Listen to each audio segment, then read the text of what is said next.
விஜயும் மல்லியும் கூடிய சீக்கிரமே ஒன்று சேர்ந்துருவாங்கன்னு நினைக்கிறவங்க இந்த வீடியோக்கு ஒரு லைக் கொடுத்துருங்க. ஸோ இப்போ பார்த்தீங்கன்னா விஜய் வந்து மல்லி டோட்டலாக மாற்றிட்டாங்கன்னு சொல்லலாங்க. ஸோ அவ்வளோ விஜய் வந்து புரிஞ்சு வச்சுருக்காங்கன்னு சொல்லலாம். அண்ட் இந்த ராஜேஸ்வரி பக்காவாக தோற்று போயிட்டாங்க.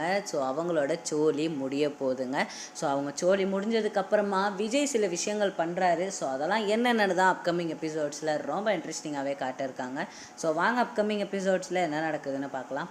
அதுக்கு முன்னால் நீங்கள் நம்ம சேனல் புதுசாக இருந்தீங்கன்னா மறக்காமல் சப்ஸ்கிரைப் பண்ணிக்கோங்க.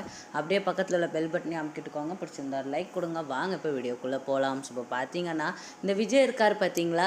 ஸோ இவர் வந்து அவ்வளோ நேரம் பேஷன்ஸாக உட்காந்துக்கிட்டு இருக்கிறதே பெருசு தாங்க. ஏன்னா மல்லி வந்து எல்லாத்தையுமே கரெக்டாக சொல்லிக்கிட்டே இருக்காங்க அடுத்தடுத்துன்னு.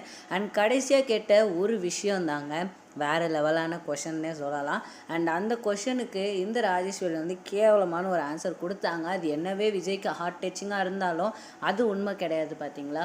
ஸோ விஜய்க்கு வந்து யார் ரொம்ப பிடிக்கும், யாரை அவர் விட்டு இருக்கவே முடியாது அப்படின்ற மாதிரி கேட்குறாங்க. ஸோ அதுக்கு அந்த ராஜேஸ்வரி என்ன சொன்னாங்கன்னா அவங்களோட பொண்டாட்டி ரேணுகாவை தான் சொல்கிறாங்க. ஸோ யார் வந்தாலும் அந்த இடத்த மட்டும் பறிக்கவே முடியாது. அண்ட் அவளை தான் அவனுக்கு ரொம்ப ரொம்ப பிடிக்கும் அப்படின்ற மாதிரி சொல்கிறாங்க. ஆனால் விஜய்க்கு வந்து அதையும் தாண்டி ஒரு உயிரை பிடிக்கும்.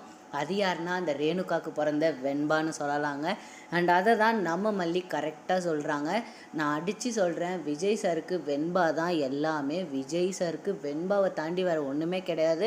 அண்ட் அவர் இப்போ வரைக்கும் உயிரோடு இருக்கிறதுக்கு காரணமும் வெண்பா தான் அப்படின்றத ஆணித்தரமாக சொல்லி முடிச்சிட்டாங்க. ஸோ இப்படி சொன்னதுனால இப்போ அங்கே இருக்கிற அந்த ராஜேஸ்வரியும் ரஞ்சித்தாவோட மூஞ்சும் செத்தே போச்சுன்னு சொல்லலாங்க.